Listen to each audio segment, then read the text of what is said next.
thank you for being here instead of home taking a nap, or as Norm calls it, toes up. I learned that last time.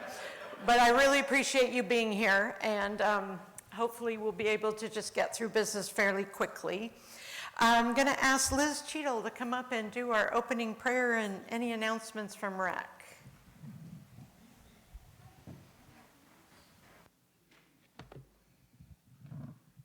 Good afternoon. I want to share one of my favorite prayers from our Presbyterian Book of Common Worship. So if you'll please pray with me. Your love for us never ends, eternal God, even when by age or weakness we can no longer work. When we retire, keep us awake to your will for us. Give us energy to enjoy the world, to attend to neighbors busy people neglect, and to contribute wisely to the life of the church.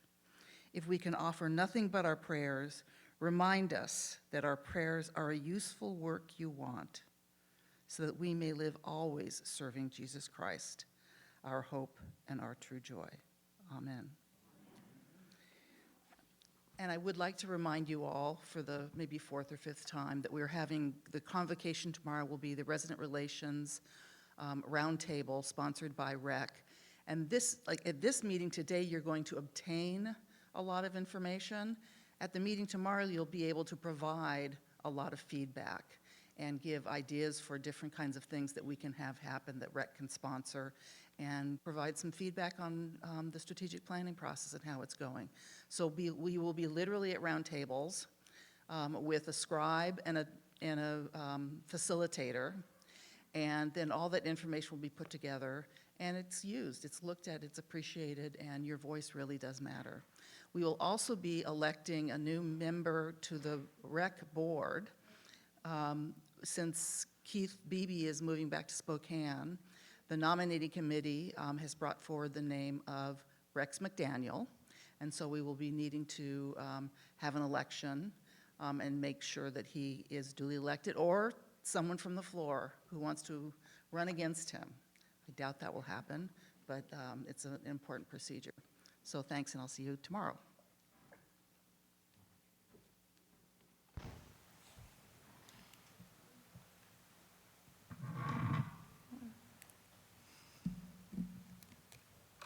There we go. So we accomplished that. I don't know about this Rex McDaniel, kind of a shady character, you know. So you have to think about that. Well, let's jump into some news and updates, and we'll start with vacancies, remodels, and move-ins. There has been a tremendous amount of activity going on. First, our vacancies and remodels.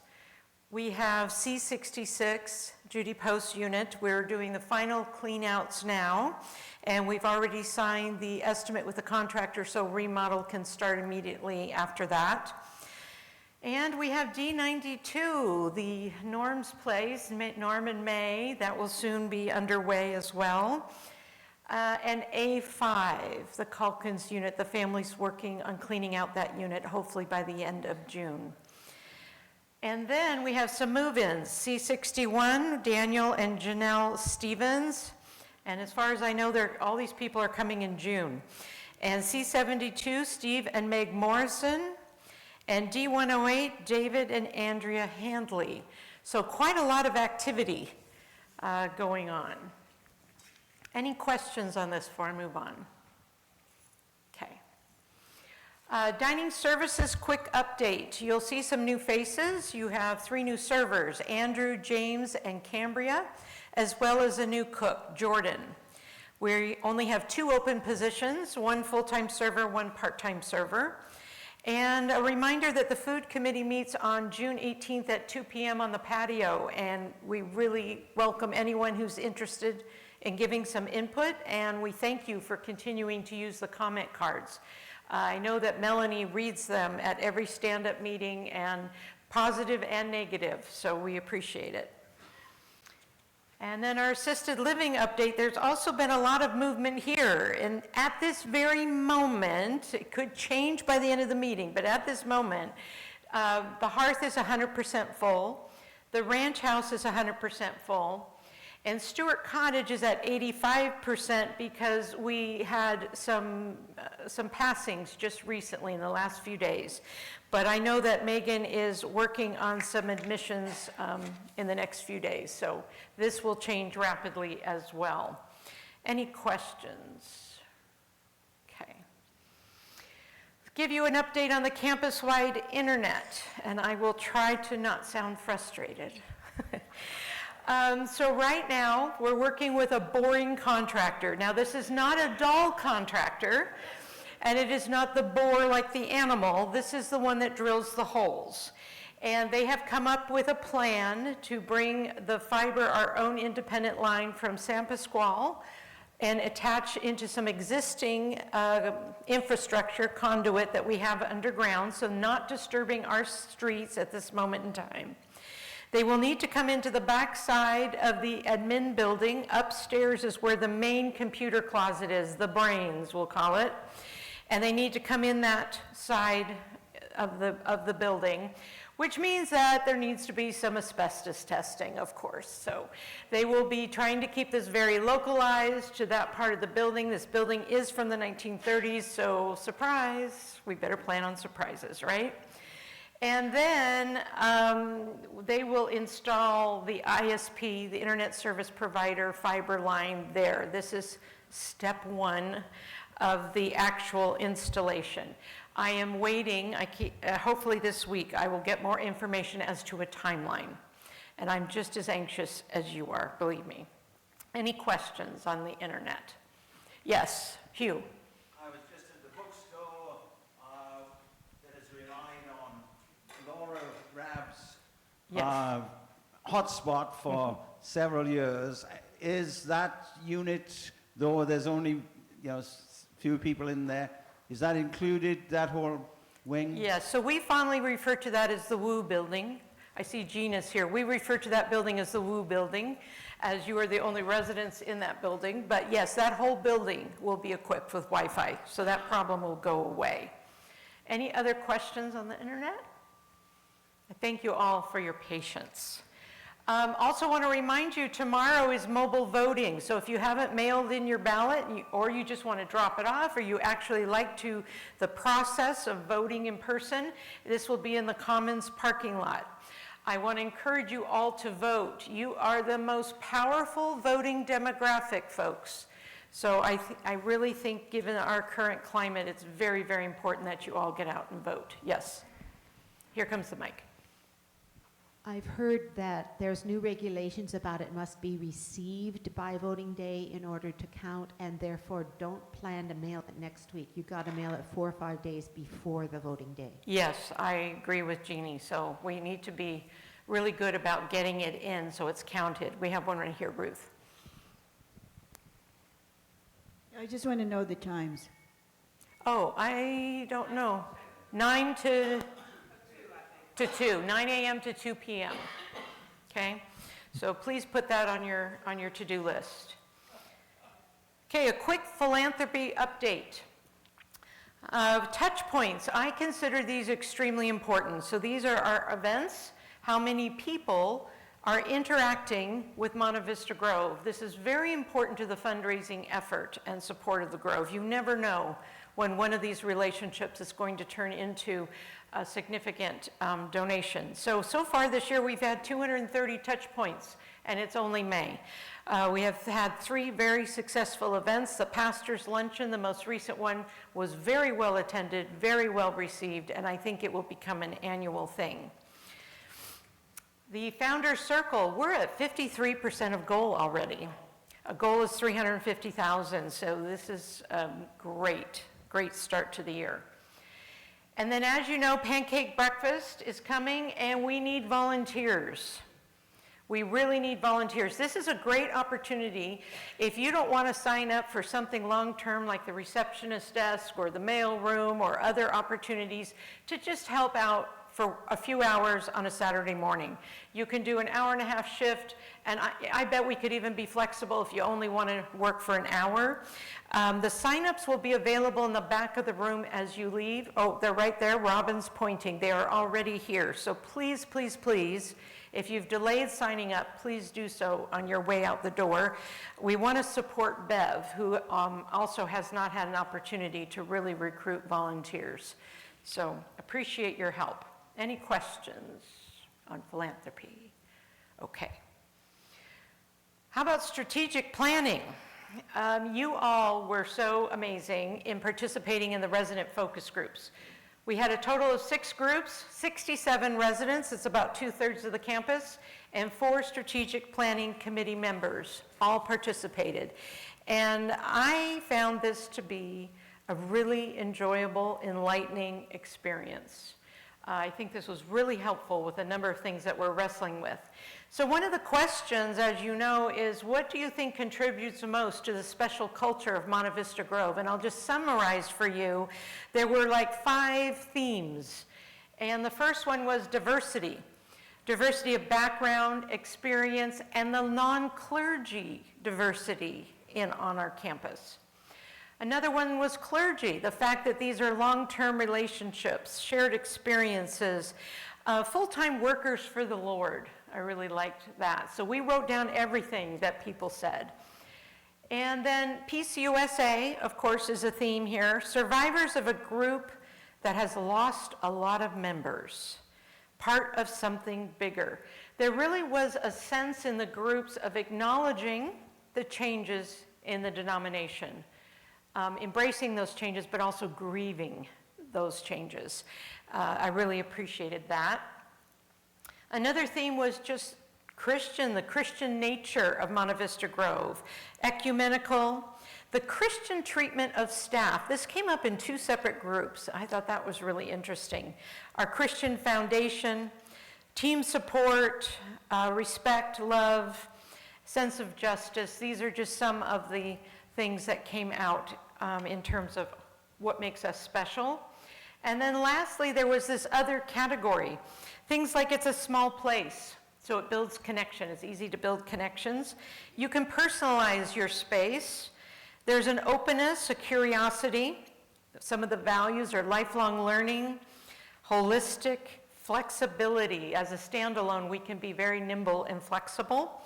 Our location here in Pasadena, the amount of green space, the amenities, residents have a sense of ownership, which I would really agree with, and different levels of care. So that's a brief summary of that, the responses to that question. The second question is what concerns do you have in regard to the increasing the extended category? To remind you, we were at 15% and we had reached our cap. And so a decision needed to be made about whether we increase that percentage or not. And I was really pleasantly surprised. I would say the majority, vast majority, were in favor of increasing that percentage, and they favored a 35-65 kind of middle of the road. And for that reason, then the board did approve that this category be increased to 35%. There were some concerns, very legitimate concerns. They want to avoid the country club vibe.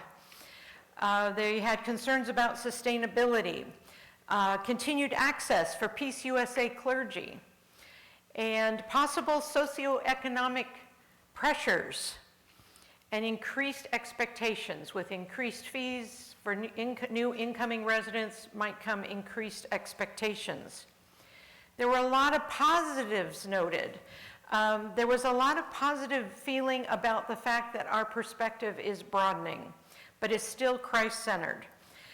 I love this comment. Mission is both material, meaning PCUSA, and spiritual Christian. And that fit is most important. This came up in almost every group in more than one question.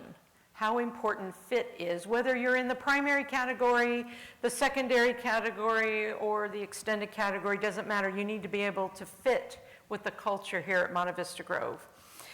And so that was the main themes there. Another question was, how should we define the primary category? Currently, it's clergy, 15 years of service, 20 years in a retirement plan. And some of the comments was we should consider the NCC, National Council of Churches. Others thought that might be too broad. Broadening who lives here is actually invigorating. It actually adds diversity and some different energy. And Christian just involves a wide range. It doesn't have to be just Peace USA. One thought was to combine the primary and secondary categories, and I heard both yes and no on that. In most groups, discounts on the entrance fee and the monthly fee should be reserved for Peace USA, our primary category only. And again, fit is more important than the category. And there also was some people who thought we should just leave it the way it is.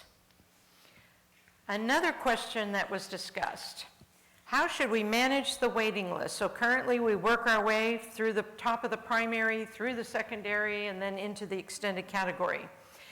And there were some thoughts here about it is important that we balance market rate with below market rate. So, and I like to say mission market rate. This isn't Montecedro market rate. This is Atherton, Westminster Gardens, Pilgrim Place, those kind of market rates. We have been well below those rates, and there was a feeling that we should be paying attention to that and balance it with some residents who can't afford that. They like the tiered approach, meaning that we could discount based on objective factors like net worth. All groups thought financial sustainability is a top priority. And again, many thought the discount should only be for Peace USA clergy, and that it was very logical to limit those that can't pay the market rate, at least for time being, until we can achieve some of our financial goals. And primary category should remain first. So then what's next? Also, I want to mention, if you want a copy of the full list of all the comments, you just need to go to Edgar. He can email it to you or print it for you. You can have it either way. It's in his hands, so you can get all the pages, all the comments to review on your own. So the Strategic Planning Committee now is working on creating a system to, and I'm using the word discount. You could use the word subsidy, you could use whatever is comfortable for you, but I'm just going to use the word discount. The entrance fee and monthly fees for applicants on the primary waiting list. And the entrance fees would be based on net worth. So right now there's discussion around how do you calculate net worth. And then monthly fees would be based on your available monthly income and an affordability factor, which right now, most circles, that's 40% of your monthly income should go towards rent. So this is for new incoming residents. They're sort of looking at this. They're also looking at the good fit screening process. We've all heard that in every group, how important that is. So we have delegated that to the Resident Relations Committee. And they're going to work on a series of written questions. We have some really good suggestions. And then maybe even tighten up the guidelines for the letters of recommendation from the extended category to just give us more information. And then lastly, the Monte Vista Grove Way document for applicants. So this was a suggestion by Eric Law in one of our groups, and he entitled it the Monte Vista Grove Way, and that we should come up with a document that tells an applicant, hey, this is who we are. These are our core values. This is who lives here. This is what it would be like if you moved in here. This is what to expect. So now there's a small task force of residents that are started working on such a document. So that's what's right now on the horizon. Any questions on the strategic planning? Yes. Dean. Yes, Debbie. Hold on for the microphone so people online can hear us. Okay. The term was used, country club vibe. Would you explain what that means? Well, I can tell you what I think it means. It wasn't my comment. But I think part of what makes Monte Vista Grove special is the relaxed, quaint culture. I'll just say that. And they just don't want it to get too stuffy and formal. And the country club vibe, an us and them, only these, you have to be in the club, but they don't want that feeling. Hopefully that answers your question. Exclusivity? Yeah, exclusivity. Yeah. Other questions? Yes, Nancy. Would you explain a little bit about the category clergy? Does that include clergy spouses? Does that mean? Yes, when I say clergy in the primary, it includes their spouses. And is that full-time clergy only, or how is that limited? It's calculated by years of service, and they're, for the most part, full-time. Other questions? Yes, over here, Marilee. Does it include missionaries? Oh, of course it does. Yes, sorry. I didn't list all of the definition, but yes. So clergy, missionaries, Christian educators, certified Christian educators, and certified musicians, I believe, are the top in that category. Other questions? Yes, Chris. Hold on, the mic's right there. How have the people that are on the current waiting list reacted to the changes? I don't have any reaction yet because there hasn't been a unit that's come available just yet. We will now very soon learn what the reaction is. But I would like to have the discount program in place first so that I can answer very clearly any questions from the primary category. Other questions? Yes, Carlene. Hold on, there's Mike. Got it now, you guys. You know, when I think about the redoing of the various units, it has come up in conversation with some others that perhaps some of the remodel has gone on so fast that the people who are on the docket essentially to move in have not had the opportunity to weigh in on some of the things that they want. And I think one of the areas that was under discussion had to do with the Bruner's place because suddenly not enough closet space, which could have been, you know, with better design perhaps fixed from the word go. I wasn't in on this, I wasn't privy to it, so I'm just throwing that out as an example, but how can we make it possible for people who are moving in to have a little more input into the kinds of changes that go on before they move in? So, great question, and I'm going to separate out your comment a little bit, one about the closet space and then the process. So several years ago, we changed the process for a number of reasons. One, it got way too complicated. It was hard on the resident, and it was hard on staff, and remodels got very expensive. So what we do now is we remodel, and there's certain things like window coverings that we leave off until the resident has selected the unit, et cetera. And then the resident moving in gets up to $25,000 to customize their unit. But we choose all neutral finishes. And that's just the right way to go right now. It's easier to turn over the unit. We're not tearing out materials and replacing them and wasting. And we have found that incoming residents have really appreciated this because they don't have decision fatigue, right? They're not having to decide every little thing.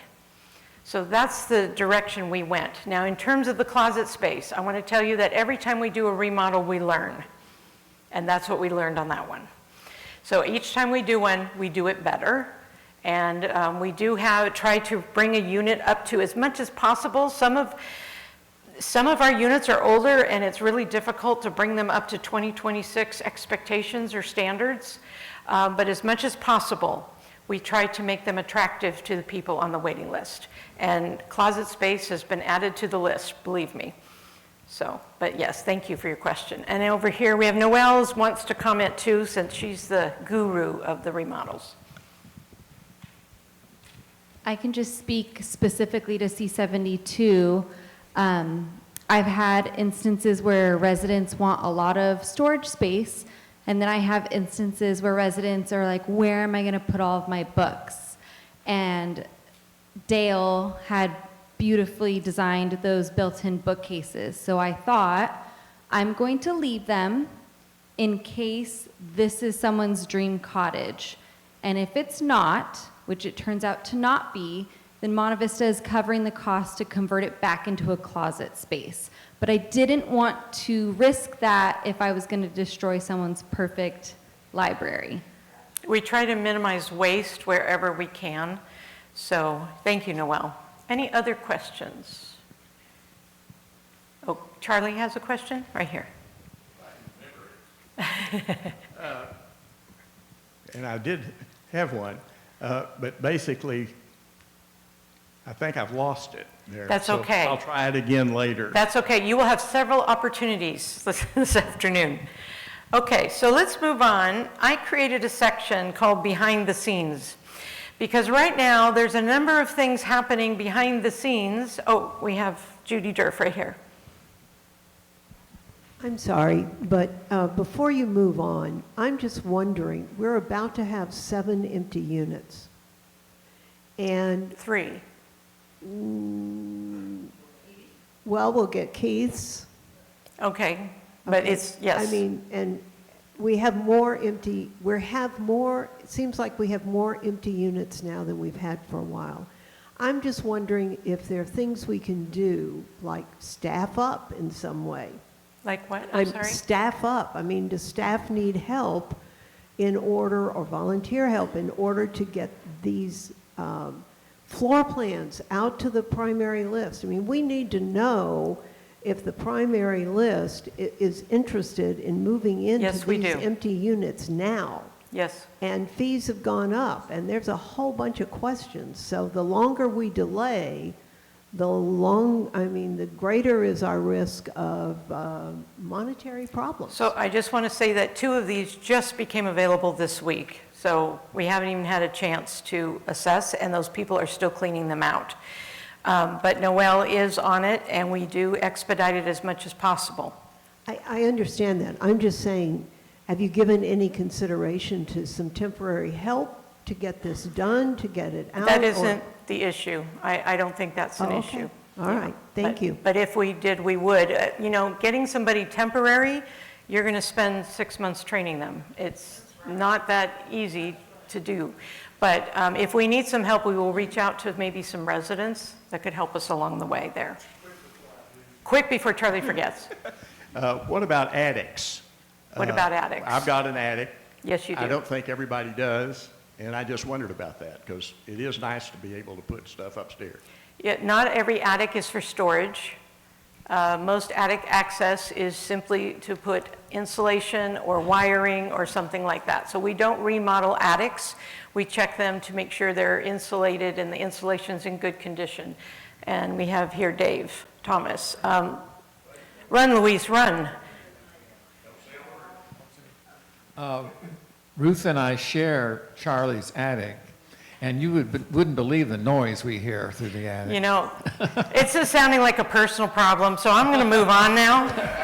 No, we don't have access to that attic. I am well aware of all of your attics because I have been in all of them, and that's the way they've been built.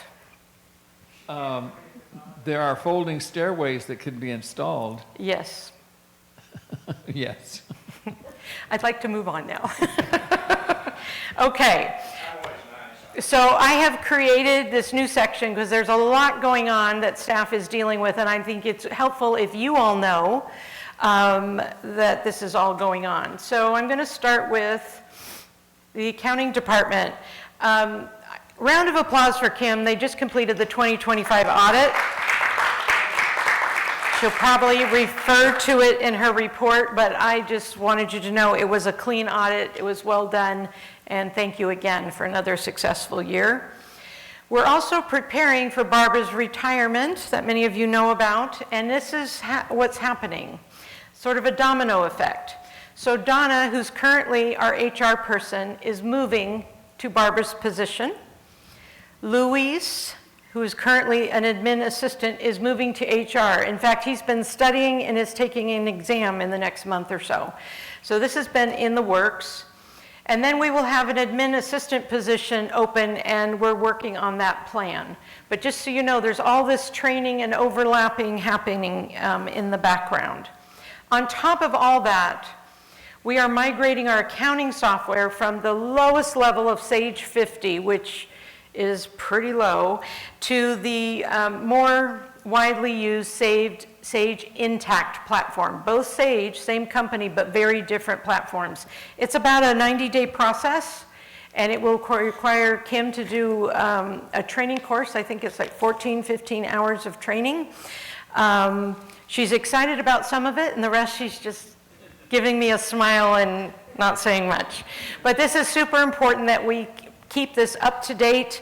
You know, CFOs no longer want to do a lot of Excel spreadsheets. They want to be able to use the software, push a button, and run their reports. So we need to continually be moving in this direction. And then on top of that, Dietary behind the scenes is learning a new point of sale system, POS system. This would be a new way of tracking your meals, who's eating in the dining room, who's not. It will also give us the ability to create that half credit, so that if you wanted just soup and salad, you could do that. So that's, I told you that was one of the goals, and here we are. We're getting very close. It hinges on the internet going in because the POS system works on Wi-Fi. And so anyway, they're starting the prep now. They're doing the database, the training, and all of that. So this is going to bring them up to current standards. And then also behind the scenes, we have a minimum wage increase we're dealing with. Some of you may have read, the city of Pasadena is raising from $18.04 an hour to $18.57 an hour effective July 1st. Every July 1st, Pasadena runs through the increase. This is about a 3% increase. On top of that, the state of California has their healthcare worker minimum wage. And that has been implemented in stages, but in general, that is going to $25 an hour on July 1st. Now, their definitions of healthcare worker includes gardeners, maintenance, office people, everybody. But their definition of a healthcare entity does not include Monte Vista Grove Homes. But here's the problem. We're all fishing in the same pond for staff. So it is impacting us. The other pressure is there's increased competition for CNAs. You know, your demographic is growing. Your need for caregivers is growing. The people coming into the workplace is not. It's diminishing. So there's a problem there. On top of all that, the impact of, I'll just say, immigration policies. I'm not sure they really qualify as policies, but so all of this is coming to a head. And this increase, you know, they've been increasing every year a little bit. We've been able to just fold in those that were at minimum wage and bring them up to the new minimum wage, and not a lot of change. But currently, we've now hit widespread wage compression. So in case you don't know what wage compression is, it's, for example, it's a server is now being paid what a CNA is being paid. That's a problem. CNA wages are now close to LVN wages. That's a problem. You have to keep, you've got long-term employees that have been here 20 years and the new hires are hired in at a higher rate. That's a problem. So we are working hard developing a plan to establish bands among employees, different levels, and create the percentage that needs to be kept between these bands. So every time the minimum wage goes up, we don't need to reinvent the wheel. We simply know that if this happens, then we do this. We're going to be increasing our shift differentials. So that this means is if you work in the assisted living and you work what we call the PM shift, 3 p.m. to 11 p.m., right now, I believe it's 50 cents an hour is your shift differential. And then if you work what we call the knock shift or the night shift, that's 11 p.m. to 7 a.m., you get 75 cents an hour shift differential. Well, this is not in line with our competitors. And we're having a very difficult time filling the PM shift in particular. So this is something we'll be proposing to management committee to approve. We also want to implement level of care differentials. We're hearing from staff quite loudly that the work in Stewart Cottage is harder than, say, the work in the Hearth. And, you know, you can argue pros and cons of both. So, but what most CCRCs are doing is they have a level of care hourly differential. So there would be, we would propose one for the ranch house and then a slightly higher one for Stewart Cottage, leaving Hearth as a level base rate. So these are some of the things that we're working on behind the scenes, some of the challenges we're having, and I'm sure one of the questions that I'm going to hear is how much is this going to cost? I'm going to just throw out a round number to you, but I estimate this to be about $100,000 a year. Now, no one thinks these people don't deserve these wages. That's not the issue. The issue is how do we organize this? How do we structure this fairly? And then, you know, how do we cover that? So we're working on that. I did not get any written questions. So I have put on my bulletproof vest here, and I'm going to stand out here, and I'm going to just let you rapid fire whatever questions you might have. Carlene. Do you happen to know if the store is going to be open during the pancake breakfast? I do know, and yes, it is. Great question. Can we have some more easy questions like that? Dean. Debbie, I'd like to hear you comment, please, on your view of morale among our staff and our residents at Monte Vista Grove. How would you describe and evaluate our morale? So I can speak to the staff. I think maybe you speak to the resident morale. I only know superficially, you know, what I see, what you share, what you elect to share with me. On staff morale, I think it's mixed, I'll be honest.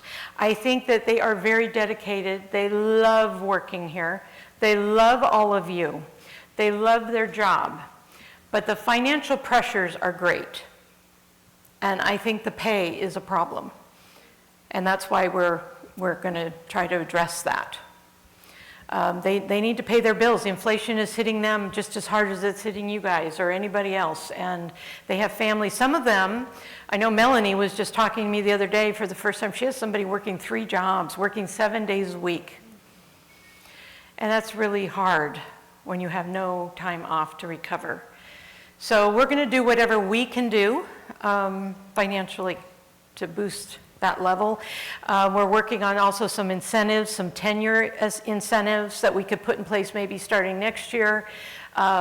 We are also looking to put in an employee recognition app where we can give stars to different employees and recognize them, and then so many stars equals a prize, maybe a longer lunch or some PTO time or something along those lines. We're going to be pretty creative with the rewards that we can give out. But I think that, you know, they're kind of pulled because they want to be here, but they got these pressures at home. So that's just an honest. What do you think about the morale of the residents?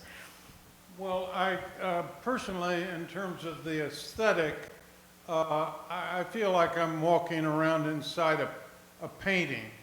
It's a beautiful aesthetic, and I like that. I also, off the top of my head, I can get as much fellowship as I want here, and I can get as much privacy as I want. I think there's a real nice balance there, and I think it's an ideal place to live. Yeah, but I wouldn't be surprised if after the strategic planning discussions, the letter I sent out from the board, the changes that we've made, the changes that might be on the horizon, if there's a little bit of unrest. And, you know, I'm happy to hear that as well, if anybody wants to speak to that. Karen over here. I would say that unrest I could speak this because a single woman living on a limited income, and I have to manage my money very carefully, and I have a lot of calls for my money. I don't know if I have enough money to last.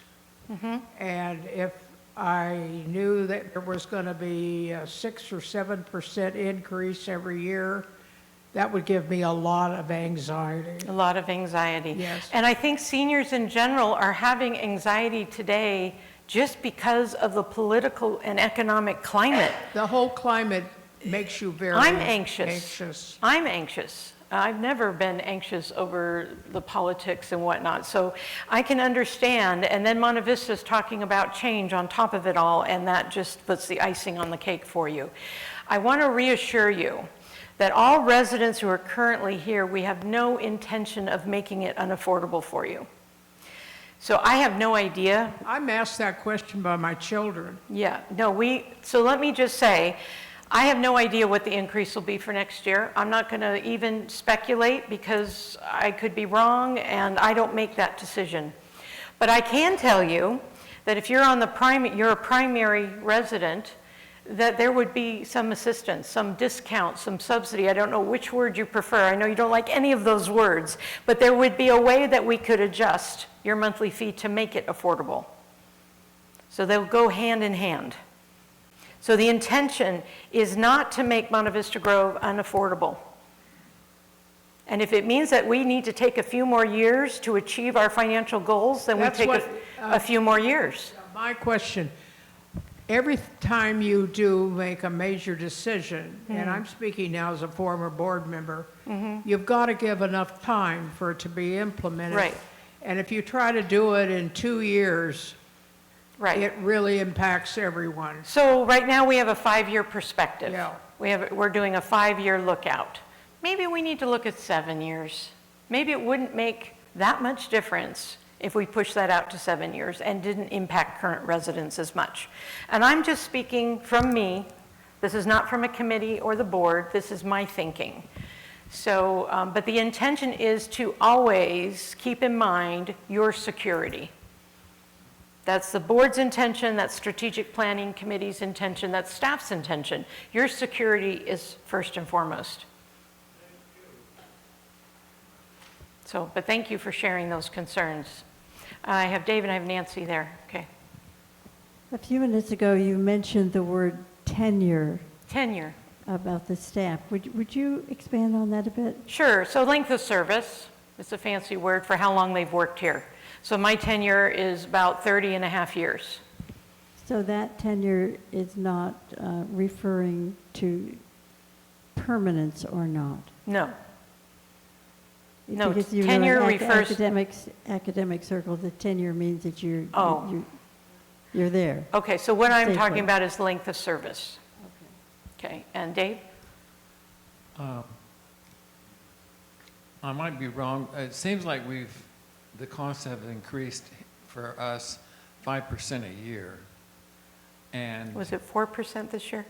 I think it was 4% this year. 4%? Okay. Yeah, which Seven is, times which is four average. 7 times 4 is 28% increase in cost, let's say in the next 7 years.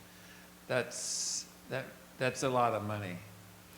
So that math doesn't pan out. That's not how we look at it, because you're also going to get increases in Social Security and pension along the way as well. So what I want you to do is think of it this way. We can't budget to your income. We have to budget to our expenses. How much the light bill is, how much it is to pay your staff, how much it is for food. Those things are what we have to budget to. If you have a household, that's what you budget to. Everything we do, though, has a mission component. So there will always be a way in which, if a resident reaches their max, they just can't afford anymore. Come talk to me.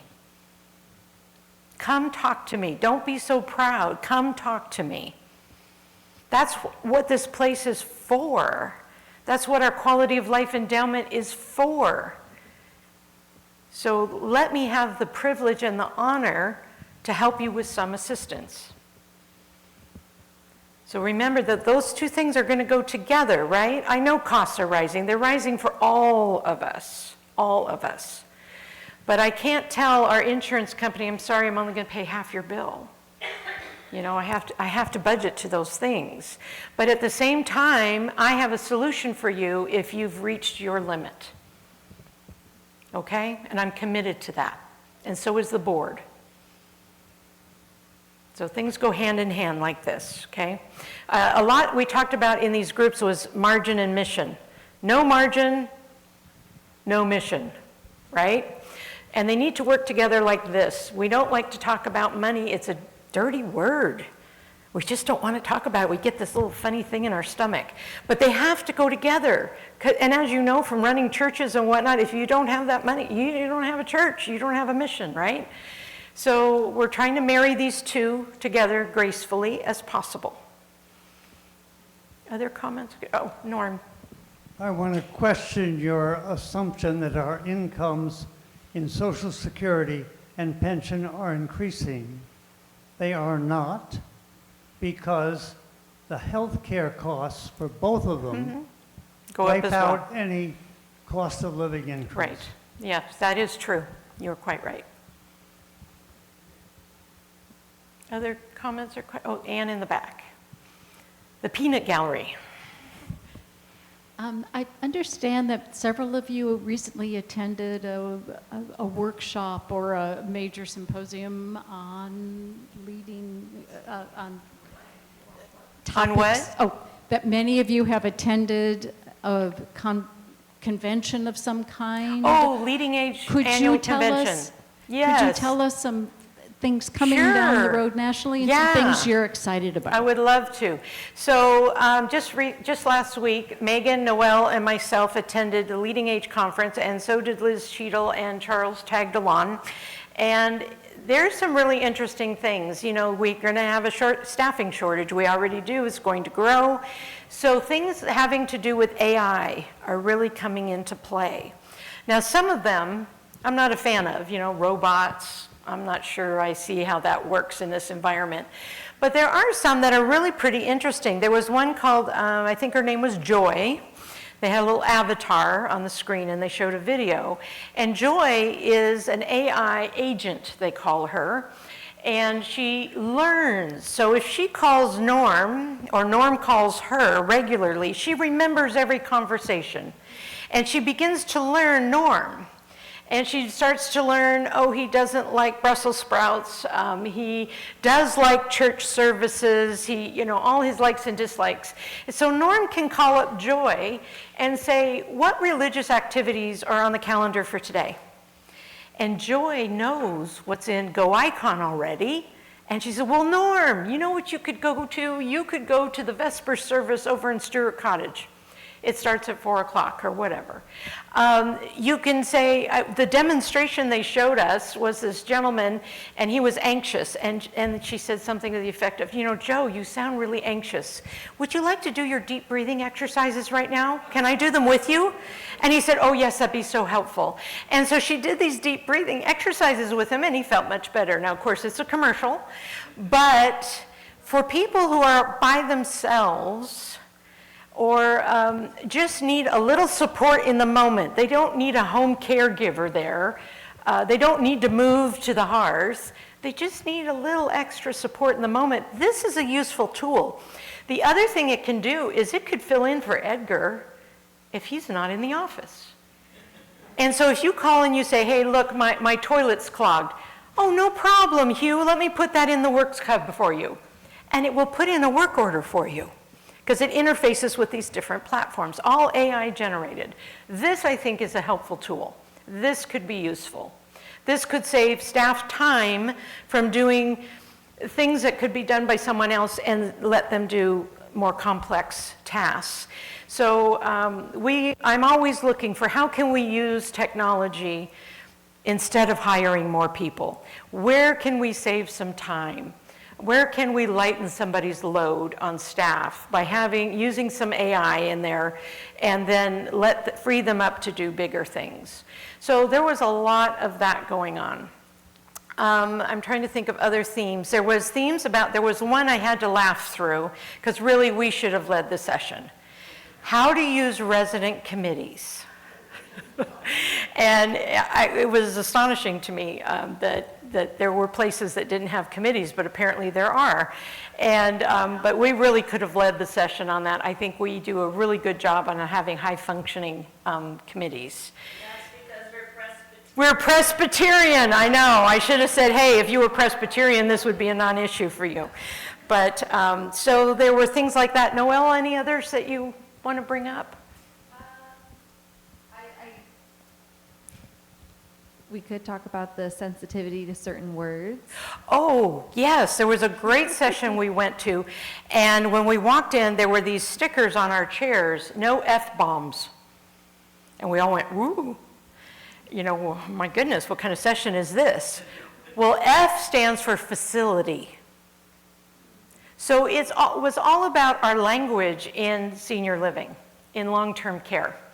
And to use the words like community, and organization, and campus, those kinds of words instead of facility. And also to avoid referring to residents with terms that you would use for puppies and babies. And this is a pet peeve of mine. So you don't say, oh, they're so precious, you know, or and also you don't own the residents, our residents. I have a problem with that, because we don't own the residents, we just have the privilege of working here. So it was all about language, and there's now a website and things like that that we can go to get tools to help train staff about language and how powerful language is. That the term, apparently these days, is older adults. I don't know, what do you think? Is it older adults? How many prefer seniors?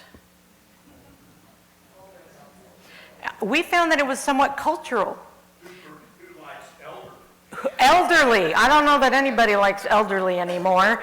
And the fact that even our government has some very antiquated language. So the licensing for assisted living is residential care facility for the elderly. So it's got facility and elderly in it. And how behind the times that is. But we also learned it was cultural. In some cultures, calling someone a senior is actually a term of endearment and respect. And so it might differ from community to community. I have Liz up here. One of the programs that Noelle and I attended was on emergency preparedness. And it was fascinating. And it was really, it's a program that is being spearheaded through Los Angeles County.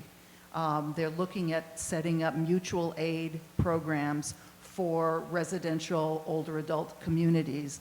And it came out of, in response to the fires, when there's a, not a facility, but a residential dwelling area with older adults that needs to be evacuated.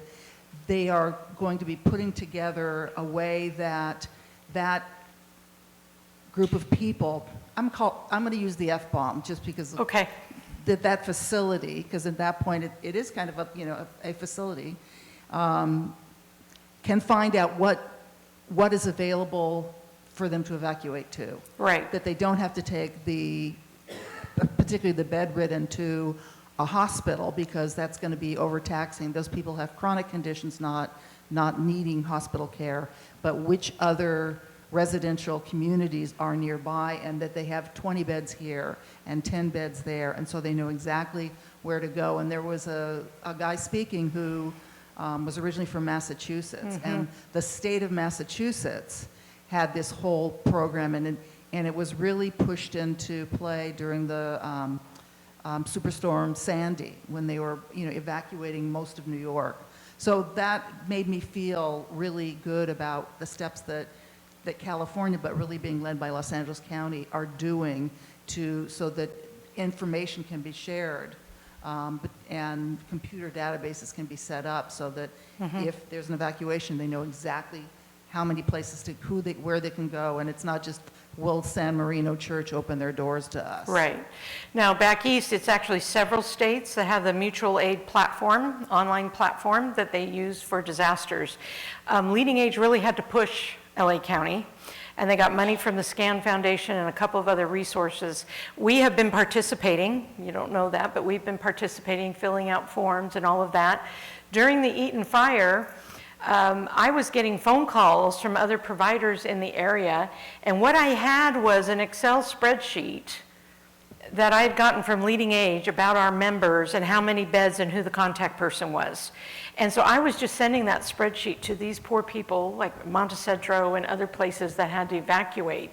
So having a website where you could go to and you could see exactly where you could find something for enhanced assisted living, memory care, those things, and be able to move people to the appropriate location safely is huge.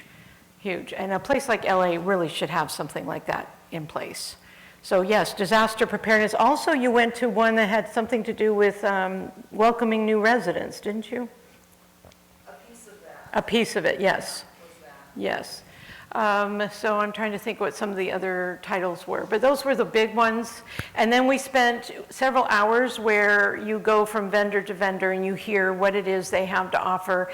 We already have relationships with a number of them, so it was a matter of thank you so much. We really appreciate your partnership.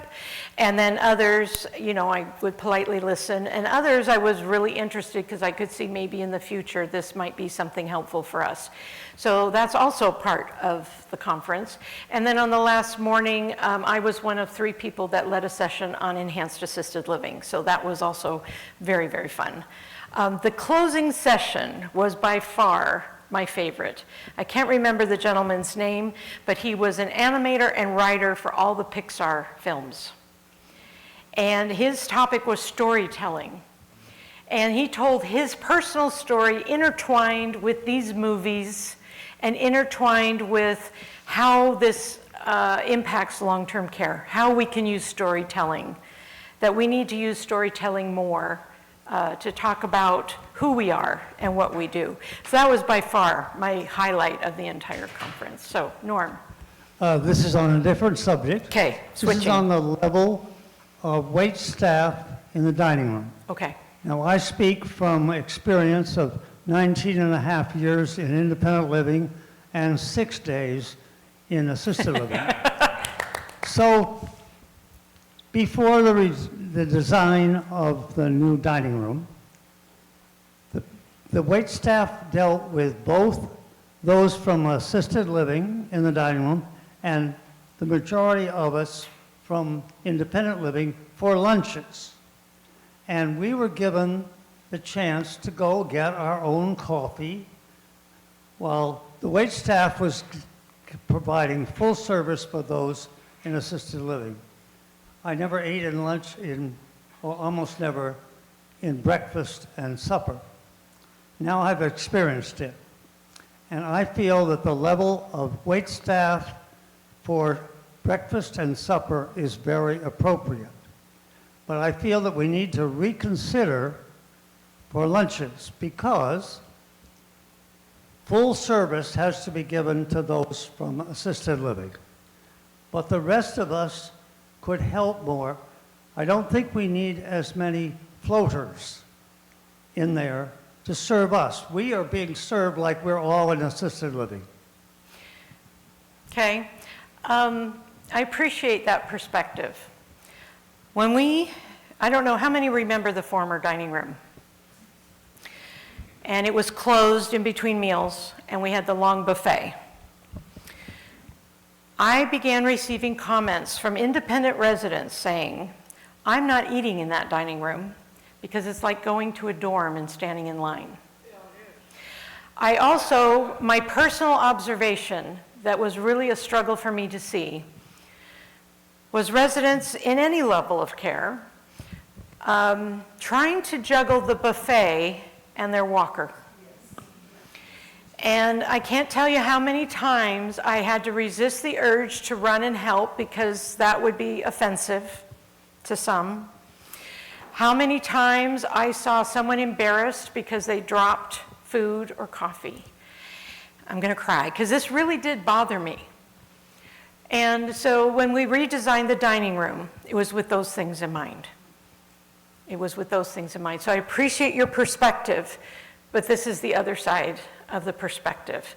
I think everyone needs to be able to eat with dignity. And if you're all sitting down at a table, it's an even playing field. That's just my thoughts. I really do appreciate that because it is in some ways, a little extravagant, I think, for those of us who are relatively mobile. But on the other hand, first of all, and I notice this with other people, how many of us need, especially if we're living alone, one of the highlights of our days is interacting with these marvelous, beautiful people. And so I really do appreciate that, and just thank you. So the salad bar we've left as the piece that you can help yourself to. We did feel that was very important. Everybody has a different salad concept. But really, quite frankly, it's lovely to be able to walk in the dining room and you don't even know who has a walker and who doesn't. You're all equal and nobody is struggling. Everyone's getting served. And I just think it's more dignified. So, that was what we heard from a number of residents. So that explains. There's not a lot of space in there, to add another buffet and would be taken away from seating. Yeah. So, Peggy. Just to add, this is just an observation for my daughter is in Des Moines and she's a pastor, and just example of how fortunate we are.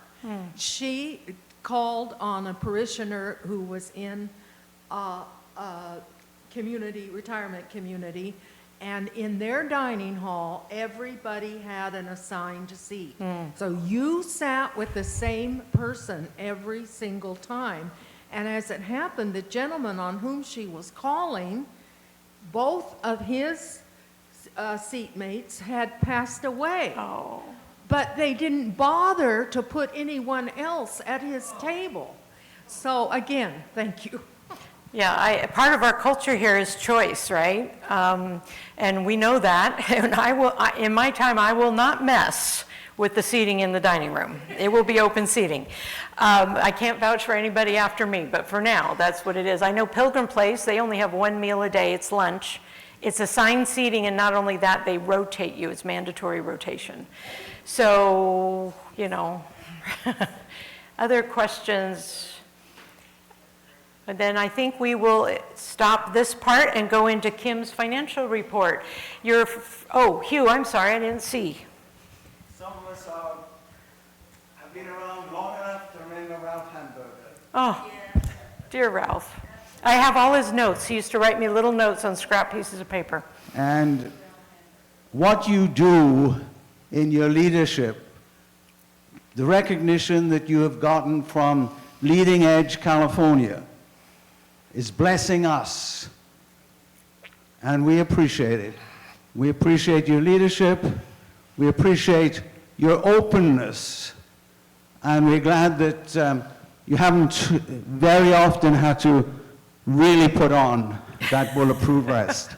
Thank you for all you're doing. Thank you. And thank you, Ralph.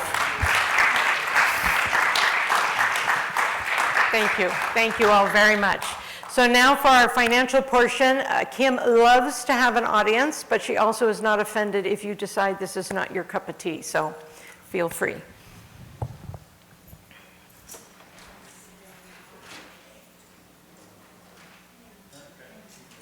I don't know what happened here.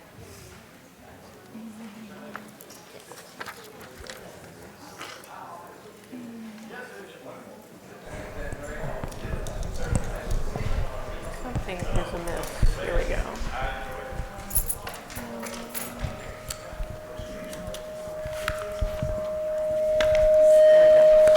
I'm going to turn this off.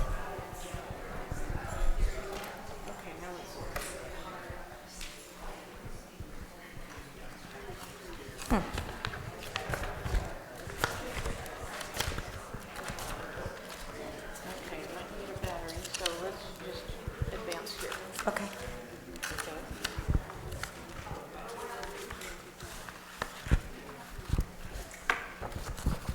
There we go. Okay, now maybe it works. Yes. Okay. Okay. All right, good afternoon, those of you who are staying. I appreciate it. You know the drill. You have your package. If you want to look at the numbers, just pull off that back sheet. And you can follow along with the numbers that are reflected on the charts that I'll show up here. So, we are looking at 4 months of data ending April 30th. And first of all, we'll take a look at revenues. For those of you who are colorblind, the actual column is on the left, the budget, and it's lime green. The budgeted column is on the right, and it's turquoise. So right now we're looking at program service revenues, and you heard Debbie report earlier that Founders Circle is well ahead.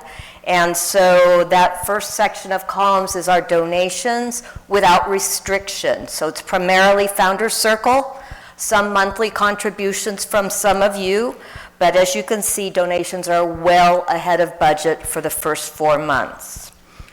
Stewart Cottage is the very tall group of charts, and utilization by non-CCRC residents was higher in the first 4 months.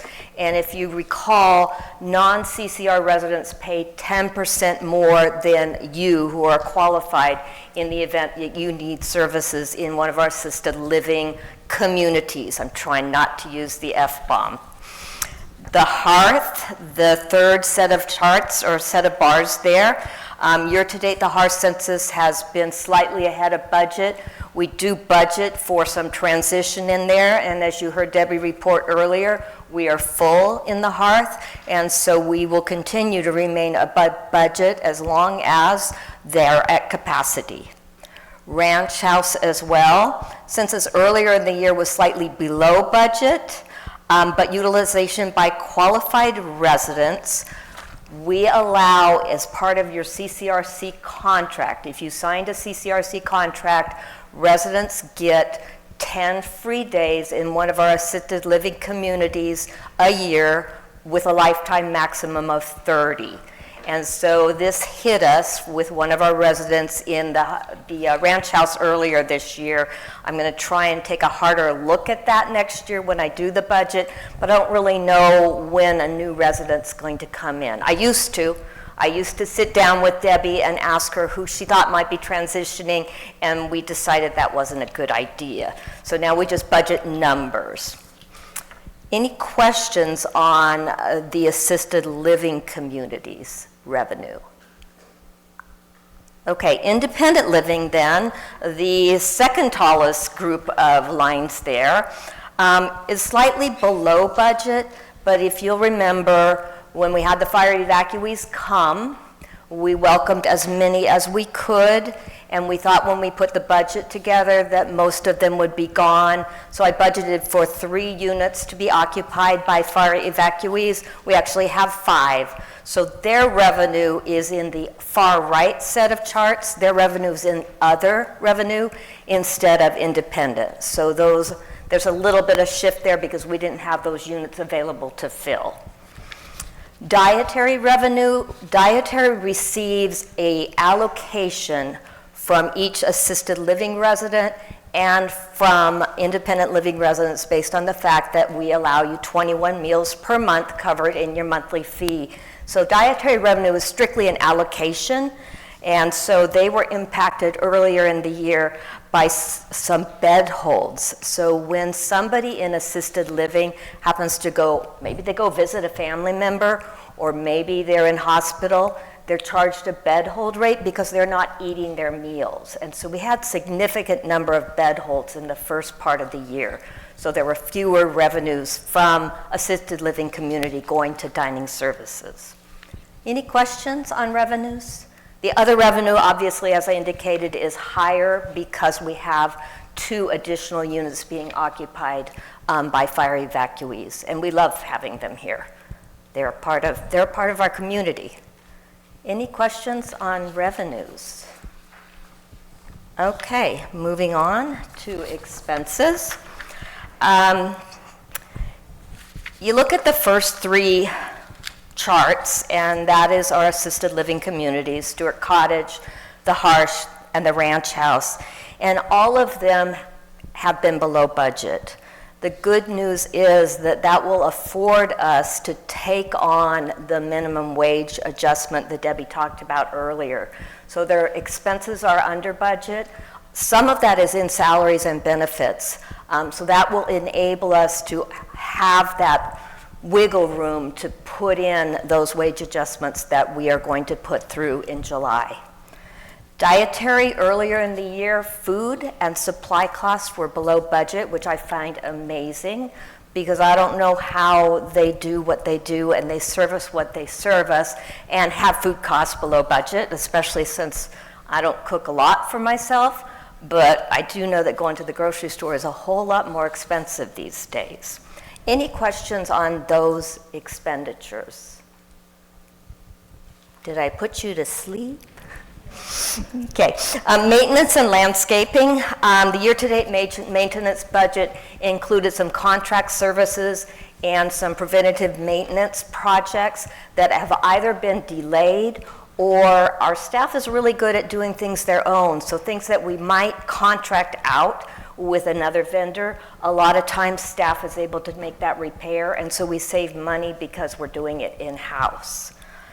Also, you know, we're doing landscaping with Stay Green, and so we had a really clear budget for the landscaping area because it wasn't dependent on staff fluctuations.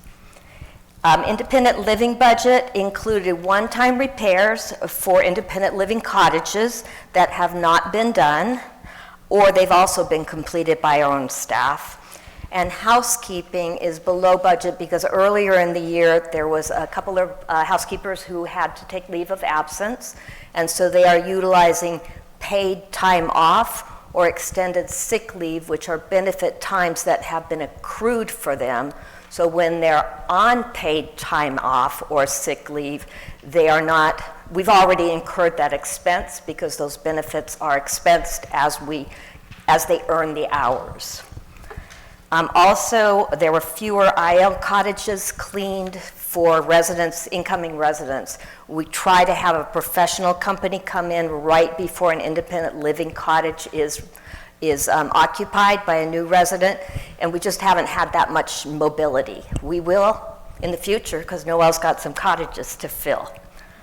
Support services is pretty much in line with budget. Any question, and support services is fundraising, marketing, Robin's areas, and then administration where Debbie and myself, Noel, Megan, a lot of us are housed in administration. Any questions on expenses? Okay, so here is the good news, and it's all pretty good news actually. Looking at the first set, total operating revenues are 2% ahead of budget.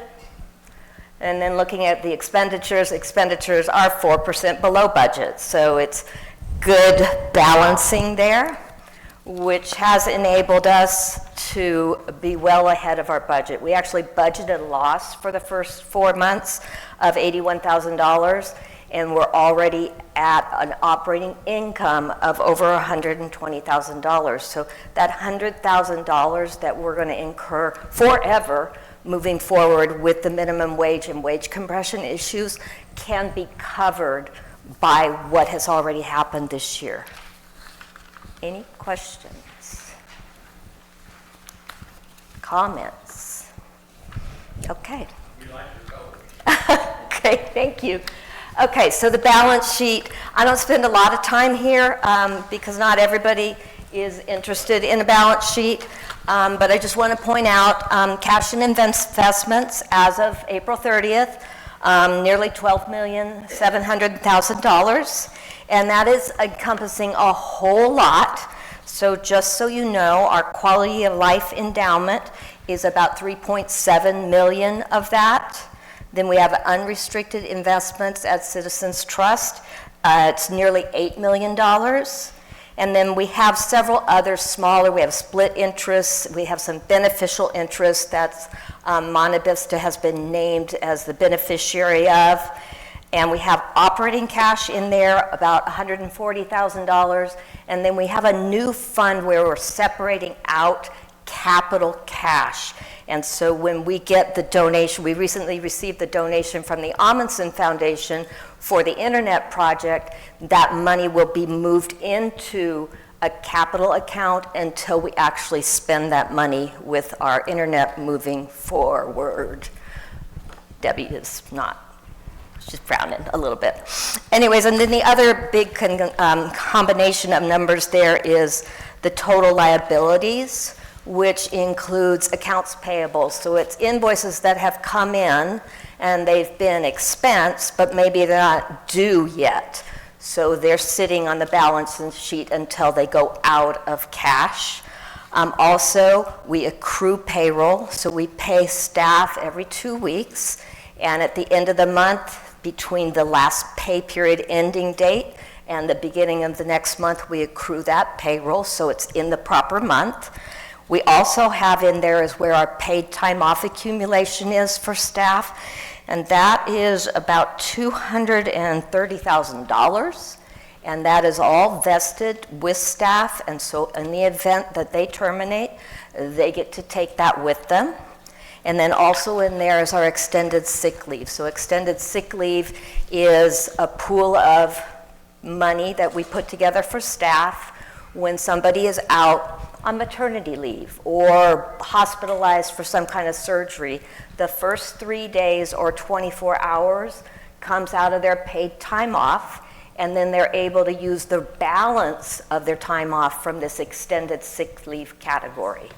It is sometimes paid off to long-term employees who've been here more than 10 years, in good standing, and are at retirement age, but in the event that you're young and you're just moving on to McDonald's because they're paying $25 an hour to their servers, those people don't get to take their extended sick leave with them.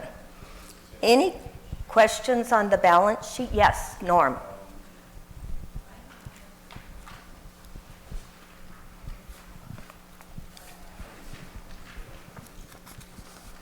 How do you handle depreciation of buildings and equipment on the balance sheet? It is on this recap, it is included in the property, plant, and equipment line item. So what Norm is referring to is we remodel a unit, and we spend $200,000 remodeling that unit. We then depreciate or reduce how much we spent on remodeling that unit over a period of time. So for a remodeled unit, we probably use 10 years, and we record that as an expense and reduce the asset. Is that what you're asking? Well, that covers part of it in terms of our recent expenses, but aren't buildings depreciated over their expected lifetime? Yes, yes. But every different item that has been capitalized or put into property, plant, and equipment, every different item has a different depreciation. So the new walk-in freezer, we started to depreciate that once it was put in. So every single different item has a different depreciation schedule, which is also part of our Sage 50 that we have to figure out how to migrate. Does that I think your answer? question maybe is, where is that? No. No, My question is, buildings depreciate. correct. And so, for example, administration building, you may have asbestos in the walls. Have you depreciated from the time that building was built? Yes. Everything has been depreciated from the time it was acquired or built. Good. Yes, and that's all included in the calculation of the property, plant, and equipment line. That's the net result right there. Thank you. And then when it was remodeled, we reassessed and began that depreciation again. Now you've answered my question. Okay, thank you, Debbie. Sorry, any other questions? Yes, Hugh. Have we seen any effect from all of the solar paneling that has been done around the campus? There has, let me repeat that. Hugh is asking if we've seen any any impact from all the solar panels that were installed on campus.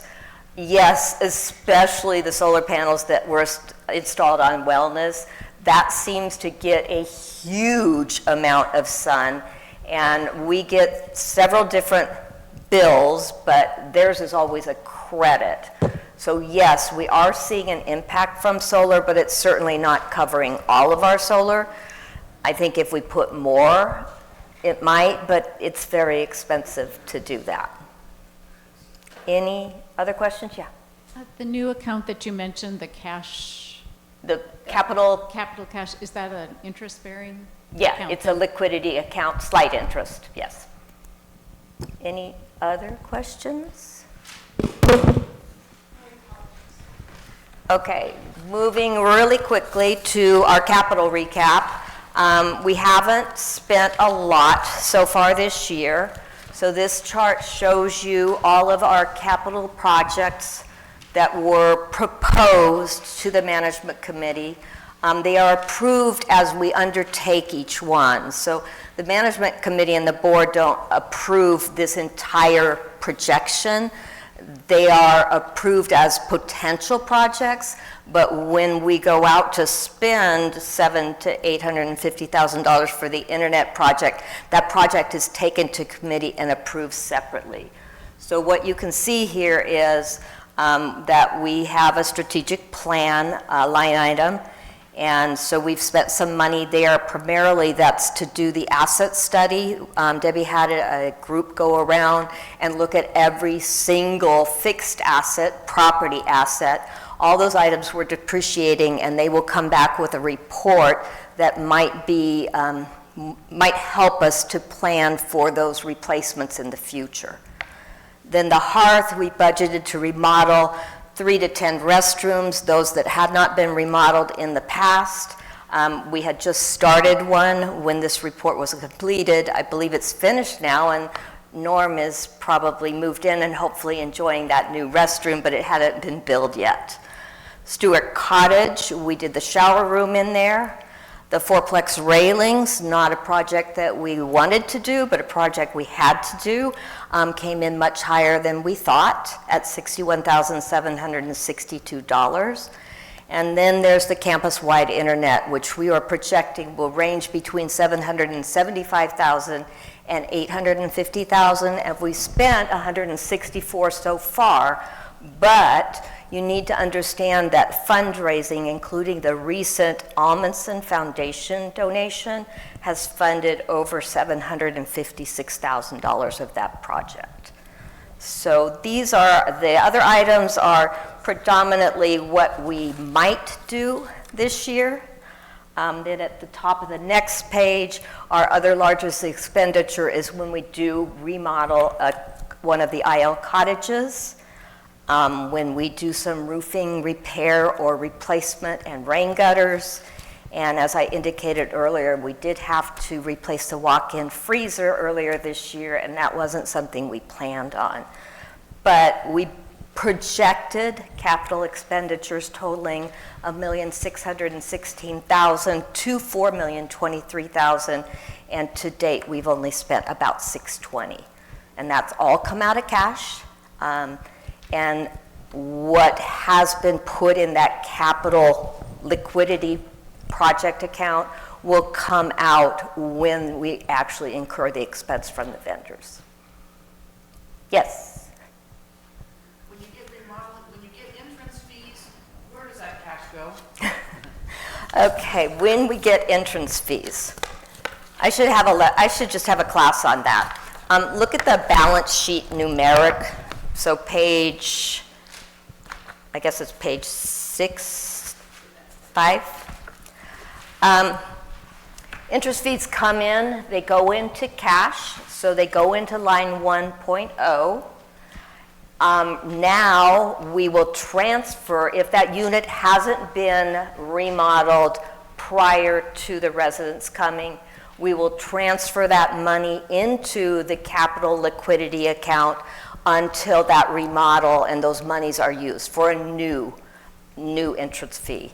So it goes into cash, but it also goes into line 2.03 if it is a refundable contract, which we only have 3 of those left, it's not very popular, or it goes into line 2.04, because at some point in time, those residents, like Keith Beebe, for example, if you leave within the first 60 months of being here, there is a refundable portion of your entry fee.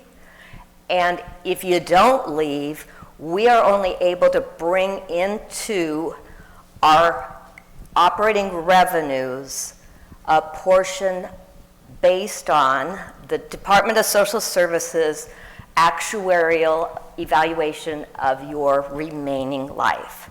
So there's a table that has never been adjusted as long as I've been in long-term care, and it certainly doesn't work for here because y'all live much longer here in a Presbyterian community than I think the average does, but there is an actuarial life depending on how old you are every year. So every year I have to figure out how much I would amortize of your entry fee this year based on your incremental age. So it's a little confusing. I do have a little kind of one-page example. I maybe can dust that off and bring that to the next town hall if you'd like me to. It's a good question. So where does the $2.2 million come from then? It's going to be, if we had to do all those remodeling, is the entrance fees, do we get to spend any of that money? Yeah. So a new remodel entrance fee, if an entrance fee comes in and we need that money for a remodel, that's what it's spent on. If it's already been remodeled up to our standards and we're just doing some mild, the resident. Paint carpet or something. Yeah.